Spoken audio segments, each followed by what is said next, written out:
নাড়িয়ে দেবো। আর একটু পরেই দেখবে যে আদা রসুনটা আমি দিয়ে দিয়েছি, মানে একসাথেই ঝুরো ঝুরো হয়ে যাবে। অনেকে কাটাগুলো বেছে ফেলে দেয়, আর আমি সেরকম আর বেছলাম না, মানে একটু নরম থাকে কাটা, সেটা আর কী করে বাছবো বলো। তো আমার সেরকম আর টাইম নেই, আমি আর বাছলাম না। তো তারপর দেখো এই যে কতটা জল বেরিয়েছে, দেখতে পাচ্ছ? দেখো এটা কতটা জল বেরিয়েছে, দেখতে পাচ্ছ? এটা একদমই ঝুরো ঝুরো হবে, প্রায় অনেকটাই টাইম লাগবে। আমার তো খেতে দারুণ লাগে, দারুণ। তো তারপর এই যে দেখো, এই যে একদমই ঝুরো ঝুরো হয়ে গেছে। এখন আমি মাছটাকে নামিয়ে নেব। এই দেখো এরকম হয়ে গেছে, একদমই এরকম করেই নামিয়ে নেব।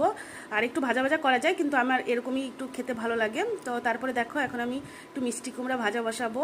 আর ডাল করেছি, সেটা আর ক্যামেরায় তুলতে ভুলে গেছি। তো দেখো আরেক বলো তো, তাড়াহুড়া করে রান্না হয় তো আর সেরকমভাবে তোলা হয় না, মানে আর মুসুরির ডাল করেছি, ঠিক আছে। তারপরে দেখো এই যে বৃষ্টির মধ্যে ছাতা নিয়ে যাচ্ছি, কারণ একটা ডেলিভারি এসছে, ডেলিভারি বয় ফোন করেছে, তার জন্য শুয়েছিলাম।